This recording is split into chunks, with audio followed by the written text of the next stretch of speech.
In vehicles with iDrive 6, you can use Spotify just like at home. With BMW Apps, the Spotify smartphone app seamlessly integrates in BMW's iDrive system. Please be aware that you use your smartphone's data when using Spotify in the car. Make sure to have the Spotify app with an active Spotify account on your smartphone. Connect your smartphone to the vehicle via Bluetooth. Or use your iOS device's USB cable to connect and charge simultaneously. After doing so, your BMW automatically detects if you have the Spotify app installed and started on your smartphone. Please go to Media or Connected Drive,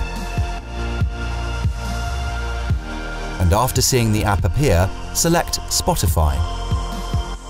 Now you can start enjoying your music. Continue watching our how-to series to get the most out of your BMW.